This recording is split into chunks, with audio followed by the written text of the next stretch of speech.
Because I'm tired of making this distinction and saying, you know, as if we're talking about non-Muslims. Well, I mean, Muslims, we're suffering from the same thing. You have Muslim women who put on overgarments that are as tight as spandex and come to the masjid. Tight as spandex. No different than non-Muslim women. No different. Because you want people, the first thing people notice about you is your behind instead of your mind. That's the first thing that people notice about you because of how tight your overgarment is fitting you.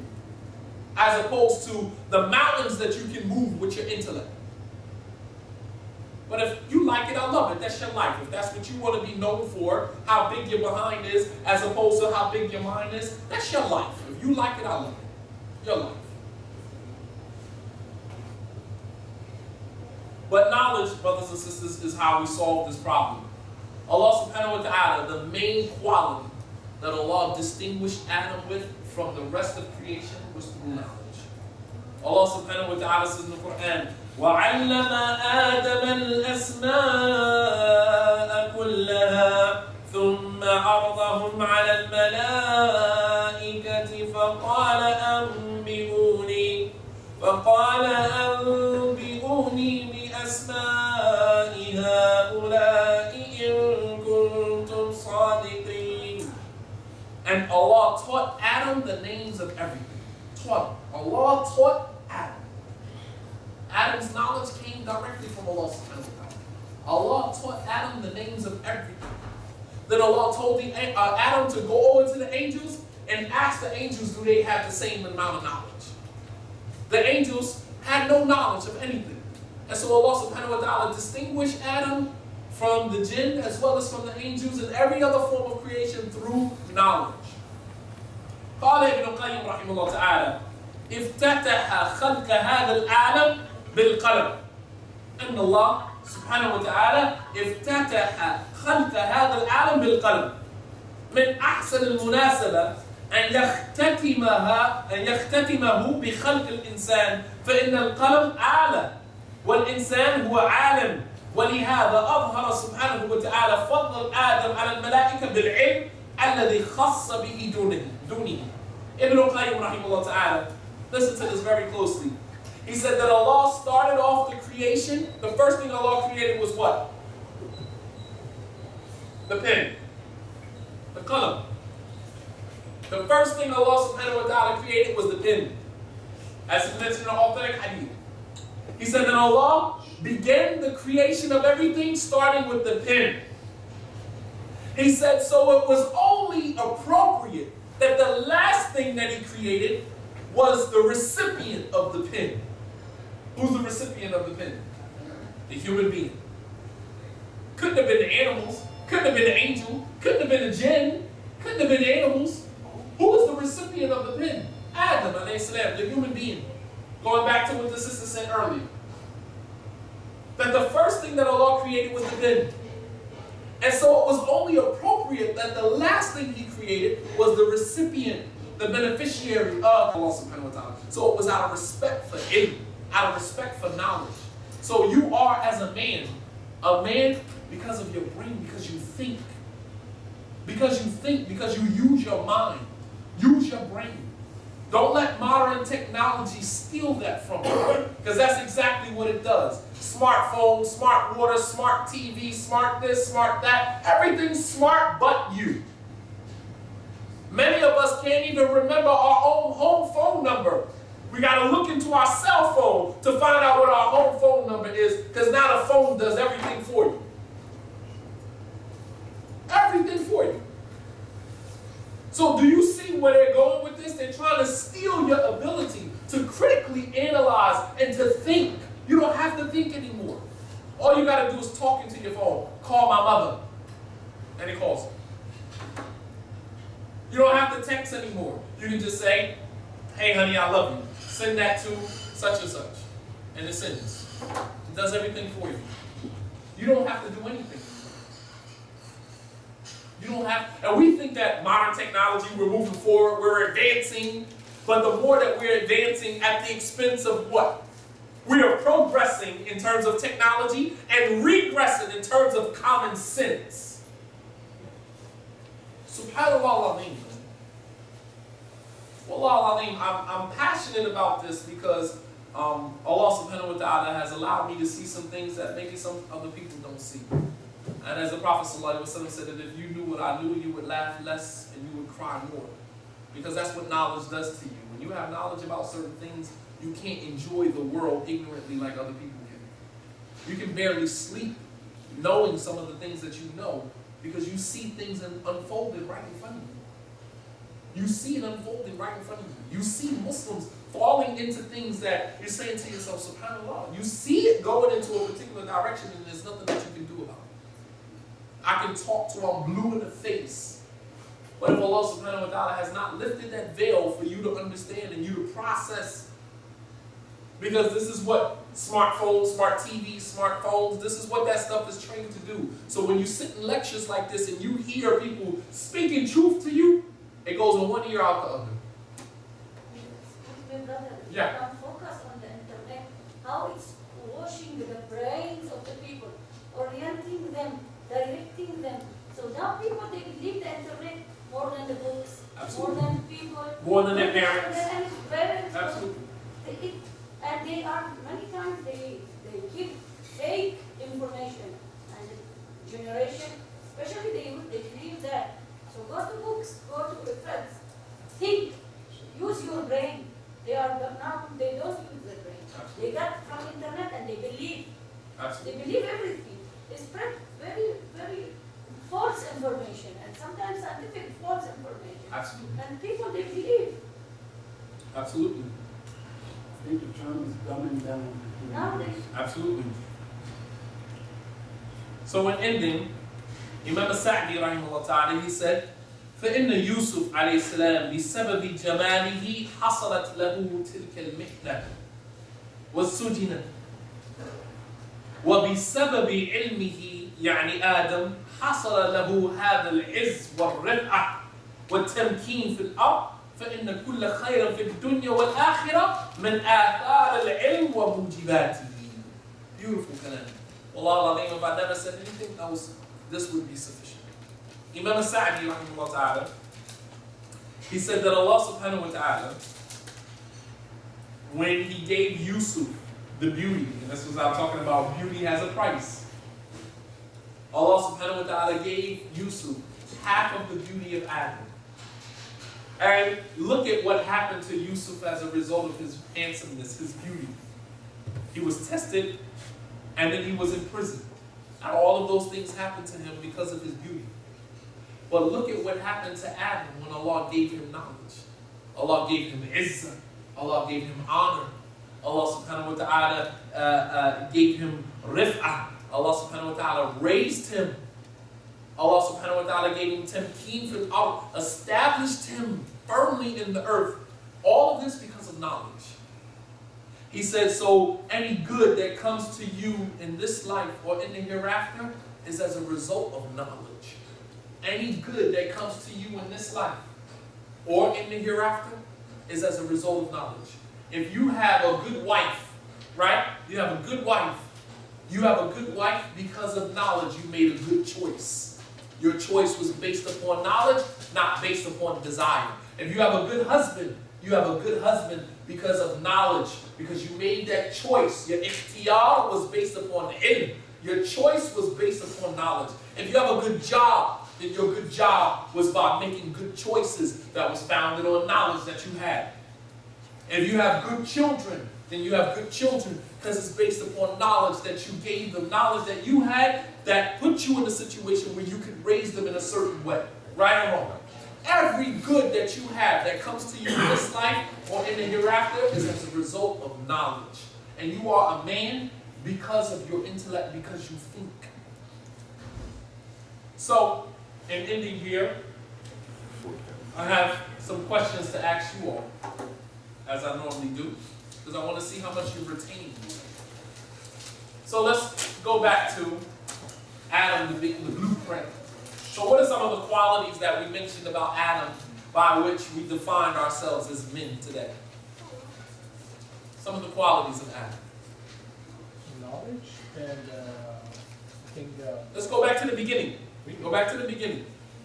I creation of Allah choose from different aspects of the earth, the race, the colors, aspect of it, Okay. and also in the, as a manhood, which is masculine.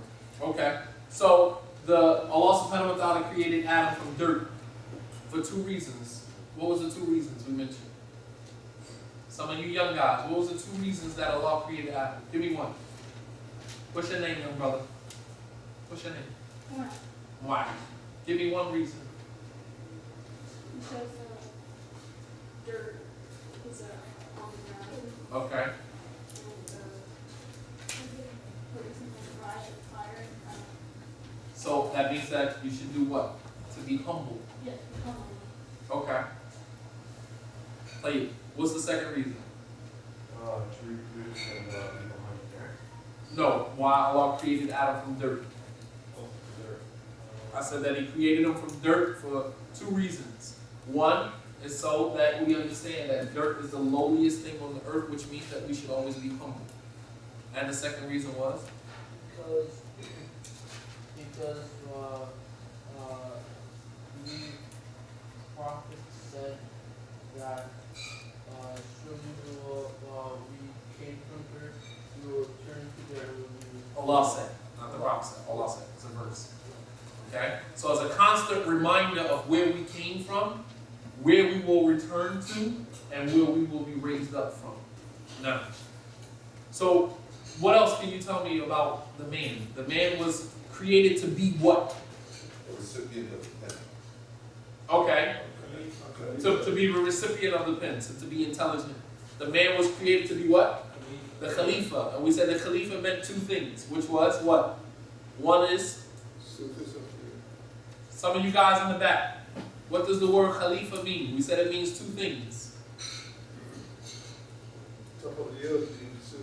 To populate the earth, to leave behind progeny, leave behind children, to reproduce, all right, one after the generation after generation. What is the second meaning of Khalifa? a leader. To be a leader. To be a leader. Does that mean that we, by being the leader, that we automatically put women down? Okay. Why? Because some of the greatest men that ever walked the earth was raised by women. Like who? Who was raised by a woman? Isa. Prophet Isa, alayhi salam, was raised by a woman. Who else was raised by a woman? Right there in the back. Yeah. Musa, alayhi salam, was raised by a woman. Who else was raised by a woman? Prophet Muhammad sallallahu alaihi wasallam. Who else was raised by a woman? Ismail. Now, these were great men that were raised by women. So just because it means that the man's rightful place is to be a leader, that does not mean that the women, they're nothing or nobody. Because there's some instances where women have to be leaders.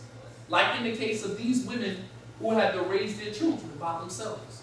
So in that sense, in that instance, they had to become leaders. But that is not their normal place. That's not the normal place.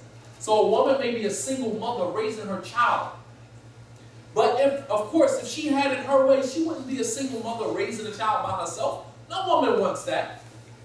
She would have the father of the child there helping her raise the child. It took both of them to make him or her, and it takes both of them to raise him. So if the woman had it in her hands, she wouldn't want to raise that by herself, but she was put in a situation where she had to be the leader. She had to, but that is not her normal place. That is not her normal place. Play it. What else can you tell me about the man? Based upon the creation of Adam. Come on, you guys got pens and papers. You took notes. Tell me what you wrote down. What else can you tell me about the qualities of a man taken from the creation of Adam? Yes. He's a shepherd. He's responsible for his family. He's responsible for his family. The man is responsible. Everyone has a responsibility. What else can you tell me about the man? Qualities that make a person a man.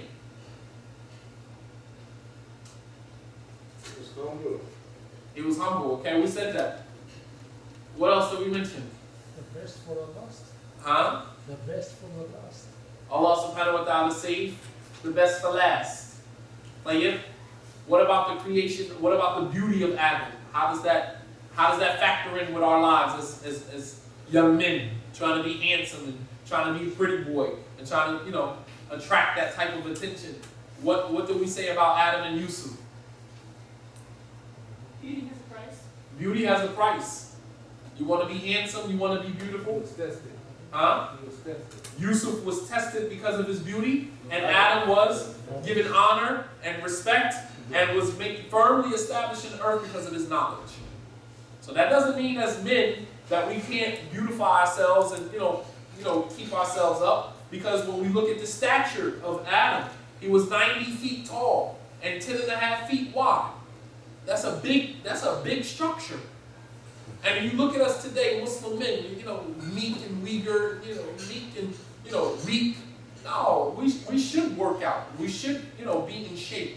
We should jog. We should exercise. We should eat halal and stop eating McDonald's and all this Burger King and all this other stuff.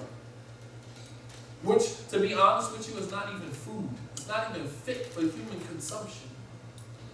Did you know that? The meat that McDonald's, it's not even meat. This is stuff that they make. They create this stuff and then they serve it to you. I mean, we have to be smarter than that. You are what you eat. You ever heard that saying before? It's true. You are a product of what you digest, both physically, spiritually, and psychologically.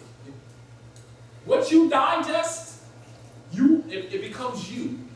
You're eating greasy food, drinking Pepsi and Coke, and you're drinking all of this stuff. That stuff has an impact on you. It impacts the way that you process information. So, we have to be, so we should be people who take care of our bodies. We should be people who exercise often. Just as you exercise your mind, you exercise your body as well. We should be healthy, eating halal. What else can you tell me about the qualities of a man extracted from the creation of Adam? Anybody can answer that. Genetics. Huh? Genetics. Genetics? Well, the genetic makeup of all the different races coming from them. That Adam was not just created from one type of dirt. Allah commanded the angel to take from different areas of the earth, from the surface of the earth, and he fashioned Adam with different colors so that Adam's children would come out different colors. Now, He was special. huh? He was special. Who was special? Adam. What made him special? Allah made him special. He already designed it. He created it. Allah designed him with his own 2 hands and fashioned him in a certain way. That's specialness of Allah. Okay? So we should honor our bodies. The way our bodies look, Allah fashioned these bodies to be like this. And if Allah wanted us to have anything extra, He would have given it to us. If Allah saw fit for us to have anything extra, He would have given it to us. Yes. We've inherited an enemy under Shaitan. Say it again. We've inherited an enemy from Shaitan because he was jealous of our father. Absolutely. And therefore we need to be wary of that.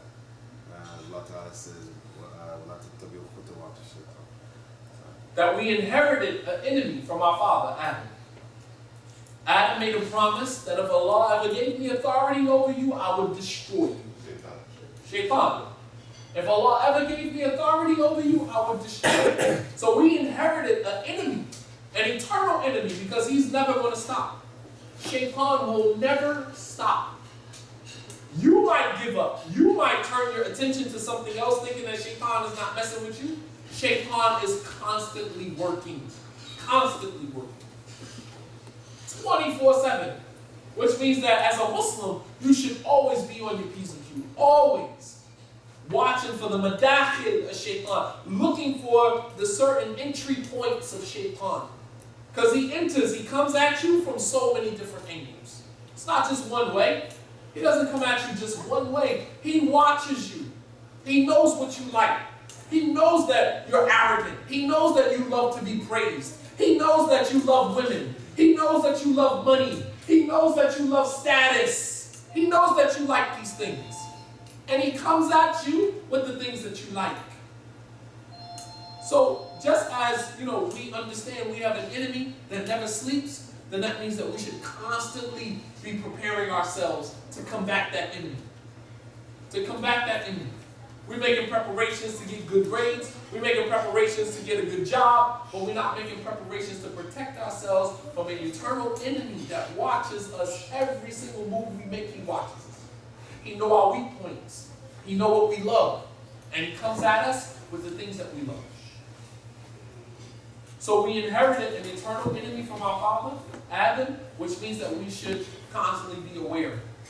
And going back to the issue of the physical makeup of our bodies, that Shaitan will come to you and try to incite you to discard your body, to destroy the body that Allah subhanahu wa ta'ala gave you, the same body that he hated when he saw Adam. When he saw Adam laying on the ground, what did he do?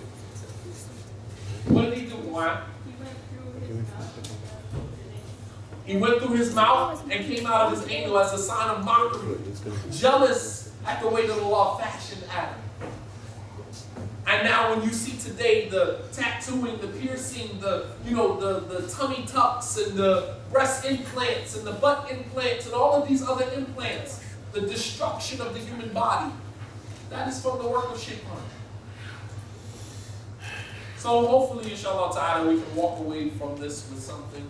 And the fact that you guys was able to regurgitate some of the stuff that I gave you is an indication that you do have the ability to pay attention. You do have the ability to retain what you are hearing. Sometimes it just takes somebody to kind of tap into that and to make you focus more and pay attention more.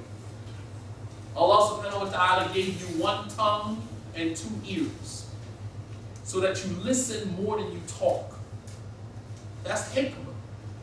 Allah gave you 2 ears and 1 tongue so that you do more listening than you do talking. And as you young guys in your age, this is what you need to concentrate on. Spend more time listening.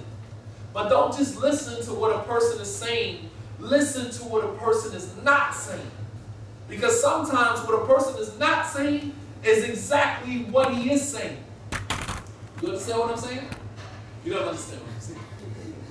I'm saying too many times. I heard what you didn't say. You just heard what I said. No, I heard what you didn't say. I said, listen to what a person is not saying. How do you listen to what a person is not saying? Give me an example of somebody saying something to you, but what they're saying is not actually what they're trying to say to you. It's what they're not saying to you. Somebody give me an example. You're so intelligent. Huh? Not paying attention. Say again. Like you're not paying attention, listening, but you're not saying anything. No. Sarcasm. Nope. Face expression. Sometimes body language is more stronger than tongue language. Some people, they became... I got you. Yes. But that's not what I'm talking about. I got you. Body language, it accounts for, as nonverbal communication, accounts for 90% of communication. 90% of what you are saying is not actually coming out of your mouth. Only 10% of what you're saying is coming out of your mouth. That's not what I'm referring to. I said listen to what a person is not saying. Sometimes when a person is talking to you, he's not saying something, but the thing that he is not saying is really what he's trying to say to you. Just like the commercial that I just mentioned to you. The guy had the headphones on. People are shouting at him and cursing at him, and you can see them angry with him. And the sign read, listen to what you want to hear.